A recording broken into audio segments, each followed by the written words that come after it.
नमस्कार दोस्तों, मेरे YouTube चैनल पर आपका स्वागत है। आज के इस वीडियो में मैं आपके लिए लेके आई हूँ वैष्णो देवी गुफा मंदिर का इतिहास और पौराणिक कथा। हम बात करेंगे मंदिर के परिचय की और मंदिर की पौराणिक कथा तथा मंदिर की कथा इनके बारे में।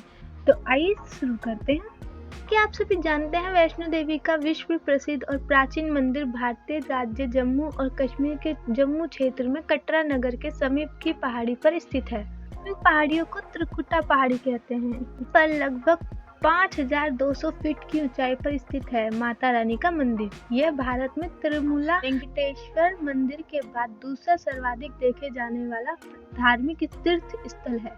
ये शुरू करते हैं पहले मंदिर के परिचय से। त्रिकुटा की पहाड़ी पर स्थित एक गुफा में माता वैष्णो की स्वयंभू 3 मूर्तियां हैं। देवी काली दाएं, सरस्वती बाएं और लक्ष्मी मध्य पिंडी के रूप में गुफा में विराजित हैं। इन तीनों पिंडियों में सम्मिलित रूप को वैष्णवी माता कहा जाता है। इस स्थान को माता का भवन कहा जाता है। पवित्र गुफा की लंबाई 98 फीट है। इस गुफा में एक बड़ा चबूतरा बना हुआ है। इस चबूतरे पर माता का आसन है, जहां देवी त्रिकुटा अपनी माताओं के साथ विराजमान रहती हैं। भवन वह स्थान है जहां माता ने भैरवनाथ का वध किया था।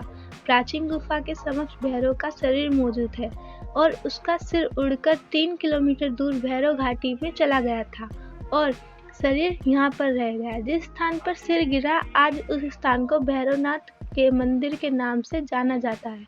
कटरा से ही वैष्णो देवी की पैदल चढ़ाई शुरू होती है, जो भवन तक करीब 13 किलोमीटर और भैरव मंदिर तक 14 किलोमीटर की है।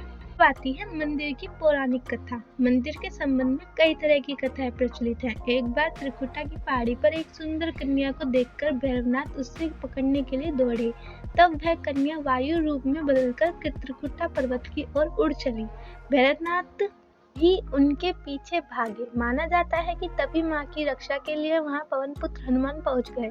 हनुमान जी को प्यास लगने पर माता ने उनके आग्रह पर धनुष से पहाड़ पर बाण चलाकर जलधारा निकाली और उस जल में अपने केश धोए। फिर वहीं एक गुफा के प्रवेश कर माता ने 9 माह तक तपस्या की।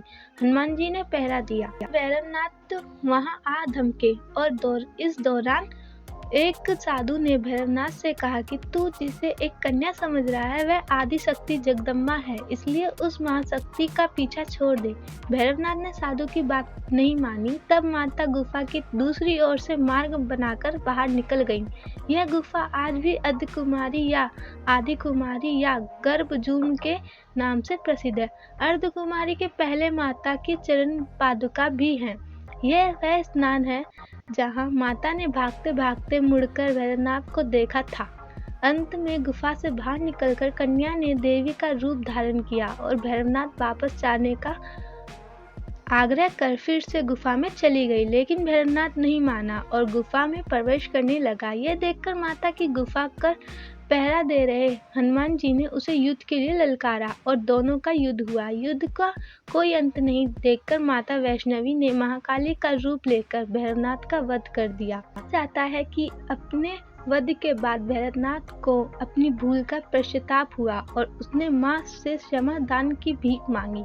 माता वैष्णो देवी जानती थी कि उन पर हमला करने के पीछे भैरव की प्रमुख मंशा मोक्ष प्राप्त करने की थी।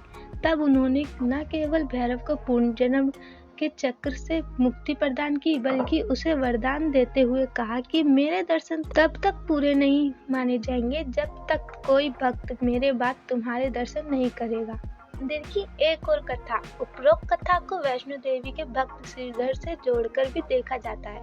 700 वर्ष से भी अधिक समय पहले कटरा से कुछ दूरी पर स्थित हलसावली गांव में मां वैष्णो के परम भक्त श्रीधर रहते थे। वे निसंतान और गरीब थे, लेकिन वे सोचा करते थे कि वे माता का भंडारा रखेंगे। एक दिन श्रीधर ने आसपास के सभी गांव वालों को प्रसाद ग्रहण करने का न्योता दिया और भंडारे वाले दिन श्रीधर अनुरोध करने हुए सभी के घर बारी बारी गए ताकि उन्हें खाना बनाने की सामग्री मिले और वह खाना बनाकर मेहमानों को भंडारे वाले दिन खिला सके। जितने लोगों ने उनकी मदद की वह काफी नहीं थी, क्योंकि मेहमान बहुत सारे थे। वह सोच रहे थे इतने कम सामान के साथ भंडारा कैसे होगा। भंडारे के एक दिन पहले श्रीधर अपने पल के लिए भी सो नहीं पाए, रहे थे। ये सोचकर कि वह मेहमानों को भोजन कैसे करा सकेंगे, वह सुबह तक समस्या से घिरे हुए थे और बस उसे अब देवी माँ से ही आस थी। वह अपनी झोपड़ी के बाहर पूजा के लिए बैठ गए। दोपहर तक मेहमान आना शुरू हो गए। श्रीधर को पूजा करते देख वह जहाँ जगह भी दिखी वहाँ बैठ गए। सभी लोग श्रीधर की छोटी सी कुटिया में आसानी से बैठ गए। श्रीधर ने अपनी आंखें खोली और सोचा कि इन सभी को भोजन कैसे कराएंगे। अब उसने एक छोटी लड़की को झोपड़ी से बाहर आते हुए देखा जिसका नाम वैष्णवी था। वह भगवान की कृपा से आई थी। वह सभी को स्वादिष्ट भोजन परोस रही थी। भंडारा बहुत अच्छी तरह से संपन्न हो गया था। भंडारे के बाद श्रीधर उस छोटी लड़की वैष्णवी के बारे में जानने के लिए उत्सुक थे, पर वैष्णवी गायब हो गई और उसके बाद किसी को नहीं दिखी। बहुत दिनों के बाद श्रीधर को उस छोटी लड़की का सपना आया। उसमें स्पष्ट हुआ कि वह माँ वैष्णो देवी थी। माता रानी के रूप में आई लड़की ने उसे गुफा के बारे में बताया और 4 बेटों के वरदान के साथ उसे आशीर्वाद दिया। श्रीधर एक बार फिर खुश हो गए और माँ की गुफा की तलाश निकल पड़े और कुछ दिनों बाद उन्हें वह गुफा मिल गई। तभी से वहाँ पर माता के दर्शन के लिए श्रद्धालु जाने लगे। तो दोस्तों, ये थी वैष्णो देवी मंदिर की पौराणिक कथा तथा परिचय। अगर आपको मेरी ये वीडियो अच्छी लगी हो तो इसे लाइक, कमेंट, शेयर और सब्सक्राइब करना ना भूलें और बेल आइकन को प्रेस कर लें जिससे कि सबसे पहले नोटिफिकेशन आपको मिले। धन्यवाद।